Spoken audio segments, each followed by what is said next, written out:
A constant reminder that the enemy is the Iranian rulers, whoever they may be at this point. The radical Islamic regime just cannot stop firing at ships in the critical oil shipping lane, the Strait of Hormuz. And the United States military has responded again. The White House confirms now to Fox both sides have agreed to stand down for now. A new round of negotiations is set for tomorrow in Qatar. I'm Harris Faulkner. You are in the Faulkner Focus. U.S. forces hit Iranian strategic targets with heavy firepower following Iranian attacks on two ships traveling through the strait. And look at this. It's brand new video from U.S. Central Command showing retaliatory strikes carried out in the past 24 hours. According to CENTCOM, U.S. Navy and Air Force fighter jets pounded 10 Iranian military sites in and around the Strait of Hormuz. Here is U.S. Ambassador to the United Nations, Mike Waltz.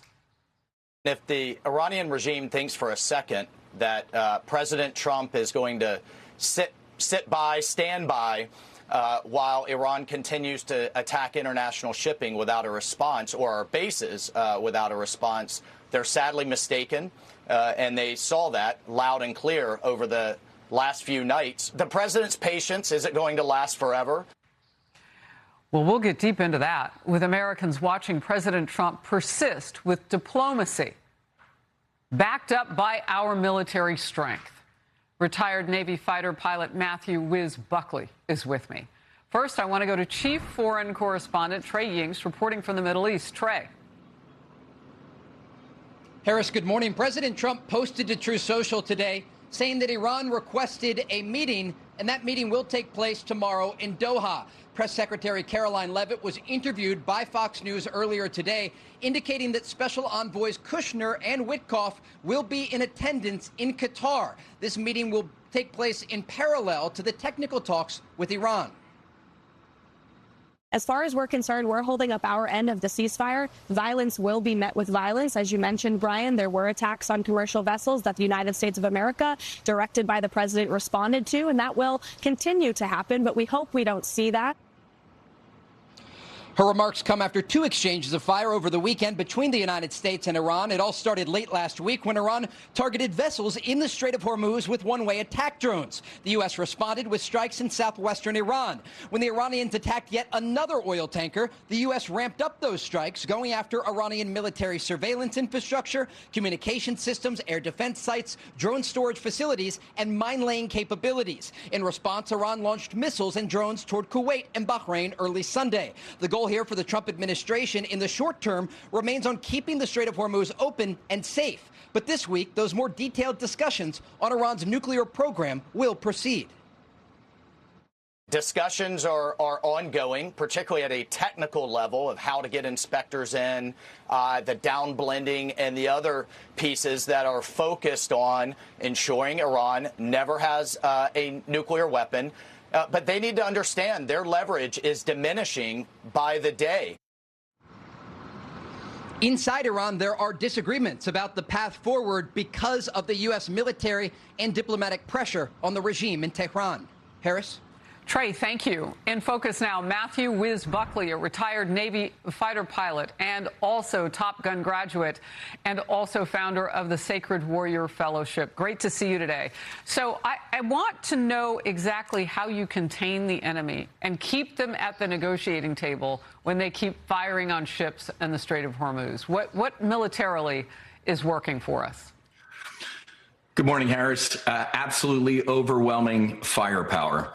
It's clear that they've used these so-called ceasefires to reconstitute their weapons, to get even more intel from our so-called buddies, the Chinese and the Russians. Harris, one of the main reasons, the good thing of the MOU was that the strait was going to be open. It's clearly not. And they're using any sort of downtime to rearm and reconstitute weapons.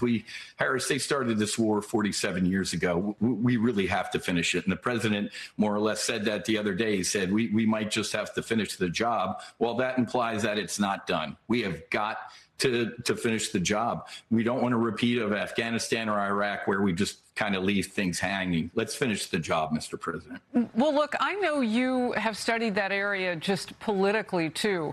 What happens with all of those allies that we know that Iran can hit? I mean, will they stay with us likely? It looks like they are. Well, Harris, you're right. I spent a lot of time in a lot of those countries over there, and allies can shift in a heartbeat, which is sad. I've seen that in Oman, maybe getting involved in the, hey, let's get together and start charging tolls from our side as well. We have to be. Yeah, that's exactly right. So, and the president kind of alluded to that 3-4 weeks ago, like, well, we might start having a problem with Oman too. Harris, we are the world's leading superpower, and we can't be pushed around like a wheelbarrow by these radical Islamic terrorists. We got to end this. And the only thing that these folks understand is force. Did you see, I think it was the foreign minister went to Soleimani's, the spot where President Trump took him out the first time? I mean, that was just kind of a big you-know-what to the president. These people only understand force, Harris. So, what's interesting about what you're saying, and it's something you have talked about before, they're doing what they can do. And yeah, that was, we know which finger they were wanting to put in the air over that, and we've seen what's in social media, so on and so forth. But there's very little that we can do. Did we do a lot more damage than the American public maybe knows? It's potential. Obviously, the IRGC doesn't run on hope. They run on money, and we were hitting them in the pocketbook. I mean, those guys showing up to work, they might love Allah, but they also love a paycheck, too. So we were doing some serious damage, not only militarily, but economically as well. And I think we just have to keep the pressure on Harris. The president wants peace. He says it all the time. He hates war, whether it's in Eastern Europe or the Middle East. The man wants peace. But sometimes to get the peace, Harris, you need a lot of violence, which is sad. I get it, but it's something we have to do. All right. Well, thank you for the update on, at least what it takes to keep them at the negotiating table. They haven't exactly walked away. So whatever we're doing is working. They clearly know who they're dealing with now. Look, I want to get to this. Warrior, we know that. Top Gun, all those great things. I also caught on social media. You've got, I think, a graduate in your family now. So, we're looking forward to familial legacy in terms of success, whatever that may be. This weekend, the U.S. will celebrate our success, 250 years of independence. And in Aspen, Colorado, I understand that you will be in that epic flyover to mark this occasion. Talk to me about it. You bet, Harris. So the No Fallen Heroes Foundation, we have an L-39 Albatross fighter jet. It's used by a trainer in many countries. And, going from flying an F-18 to flying that jet, it's like a Ferrari to a moped, but it's still fun. Well, we can take folks flying in the back seat of that jet to raise awareness for our foundation's mission of trying to end the national tragedy of veteran suicide. Harris, about 22 veterans, sadly, will check out today by their own hands. We got to bring that number down to 0. Say that number again. Is that daily?